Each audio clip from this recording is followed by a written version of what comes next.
करते हो, ठीक है।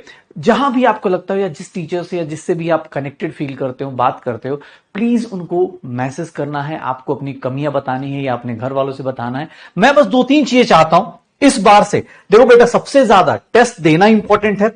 सबसे पहली चीज टेस्ट अटेम्प्ट करना इंपॉर्टेंट है। मैं आज, क्योंकि अब 12th क्लास स्टार्ट हो रहा है और अब आप बड़े बड़े को चीजें स्टार्ट करोगे, तो उसके लिए मैं आपको एक टेस्ट एनालिसिस बताना चाहता हूं कि टेस्ट एनालिसिस अभी से लेकर एक डायरी बना लो, एक कॉपी बना लो।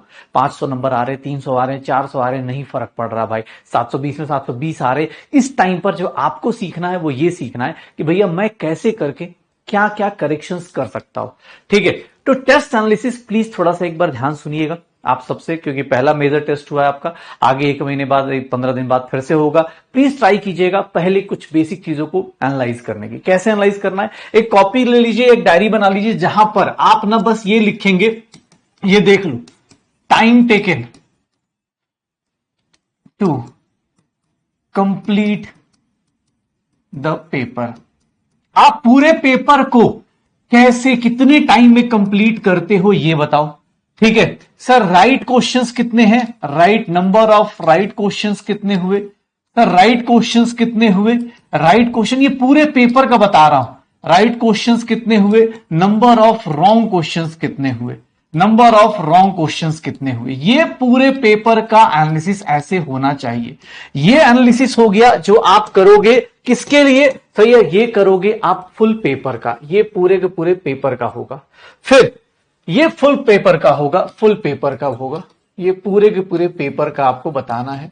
दूसरा सब्जेक्ट वाइज एनालिसिस करना है, सब्जेक्ट वाइज एनालिसिस करनी है, सब्जेक्ट वाइज एनालिसिस करनी है। ध्यान सुनिएगा, सब्जेक्ट वाइज एनालिसिस कैसे करते बेटा, ये देखो, तुमसे कोई पूछेगा, जैसे इस साल हुआ है, इस साल पेपर अच्छा आया है तो मार्क्स सबके डिप हुए हैं। हमें मार्क्स मैटर नहीं करते, याद रखना रैंक मैटर करता है। याद रखना, मार्क्स मैटर नहीं करेगा, रैंक मैटर करेगा, क्योंकि किसी भी कॉलेज का एडमिशन क्राइटेरिया ये नहीं होता कि 720 में 720 चाहिए।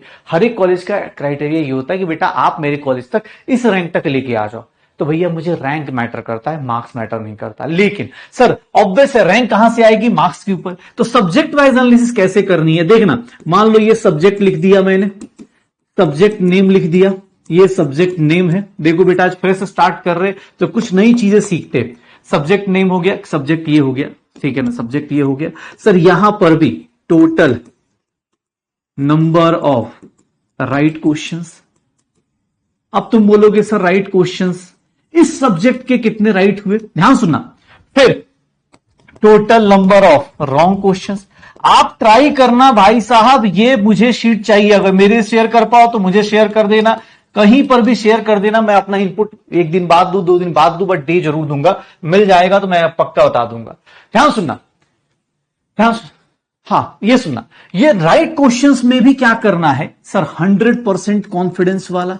100% कॉन्फिडेंस था क्या एग्जाम हॉल में, 100% कॉन्फिडेंस था क्या ड्यूरिंग पेपर, 100% कॉन्फिडेंस जब आप टिक मार रहे थे, तो क्या 100% कॉन्फिडेंस से कि सर ये वाले क्वेश्चंस तो मैं 100% कॉन्फिडेंस था। नंबर ऑफ क्वेश्चंस जिसमें 100% कॉन्फिडेंस था, एक तुक्का मार दिया तो सही हो गया, या फिर सर 50%, या फिर सर हाँ गेस वर्क कर लिया, या फिर एलिमिनेट करके कर दिया, एलिमिनेट करके कर दिया, जैसे भी किया बेटा करेक्ट क्वेश्चंस का भी एक्सप्लेनेशन लिखना शुरू करो, करेक्ट क्वेश्चन का भी एक्सप्लेनेशन लिखना शुरू करो। ये एनालिसिस होनी चाहिए। ध्यान सुना, करेक्ट क्वेश्चन का भी एनालिसिस करो, क्योंकि बेटा अभी एक चैप्टर हुआ है और इस चैप्टर से 3 क्वेश्चन, सॉल्यूशन चैप्टर किया था, इससे 3 क्वेश्चंस हुए थे अपने पास इस साल। अगले साल 2 होंगे, ठीक है, इस साल किसी और के ज्यादा आए, अगले साल किसी और के ज्यादा आएंगे। लेकिन आदत डालो कि भैया राइट हुए तो क्या राइट हुए, मेरा मेजर फोकस किस पे होगा, मुझे इसको सही करना।